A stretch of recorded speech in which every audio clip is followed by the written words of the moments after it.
சுக துக்கத ஆகம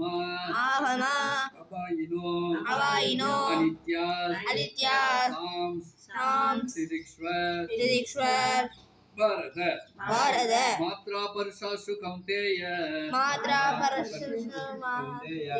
शीतोष्ण सुख दुःखदा आगम अभागिनो अनित्या स्थितिष्व भारत मात्रा परशासु कौन्तेय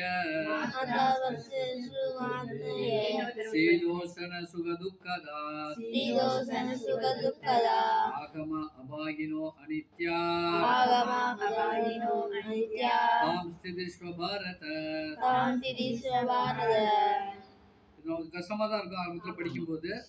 ரெகுலர் கிளாஸ்க்கு வரும்போது எல்லாருக்குமே இது படிக்கிறதுக்கு ஈஸியாக வந்துடும். இதுவுமே கண்டினியூட்டி ரெகுலாரிட்டி அதை நம்ம ஃபாலோ பண்ணுறதை பொறுத்து தான் நமக்கு விஷயங்கள் நமக்கு புரிய நமக்கு இது படிக்க கஷ்டமா இருக்கு, இது போனா இது வேற படிக்க சொல்லுவாரோ அப்படின்னு நினைச்சோம்னா முடிஞ்சு போச்சு வேற. நம்ம சைக்கிள் ஓட்டும் போது கீழே விழுந்து அடிபட்டு 4 பேர் சிரிச்சாங்கன்னா நம்மளால சைக்கிள் ஓட்ட கத்துருக்கவே முடியாது.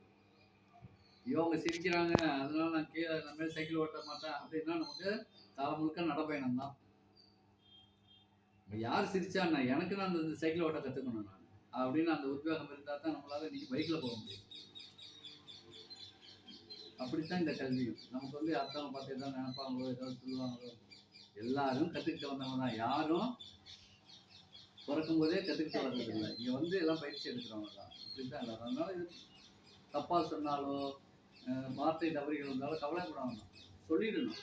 அதுக்கப்புறம் படிப்படியா நமக்கு எல்லாமே வர ஆரம்பிச்சிடும். மாத்ரா பர்ஷா புலன்மய உணர்வு மட்டுமே கௌந்தேய குந்தியின் மகனே சீத குளிர் உஷ்ண கோடை சுகம் துக்கம் தருவது ஆகம தோன்றுகின்ற அவாயின மறைகின்ற அனித்யா நிலையற்ற தான் அவற்றையெல்லாம் திதிக்ஷ்வர் பொறுத்துக்கொள்ள முயற்சி செய் பாரத வரதகுல தோன்றலே. மொழிபெயர்ப்பு பொருளுரை வழங்கியவர் அபய சரணர் என்ற தேவத்திரேசி பக்திவேதாந்த சுவாமி ஸ்ரீல பிரபுபாதருக்கு ஜெய். இந்த டாக்டர் மட்டும் நீங்க படிக்கணும்.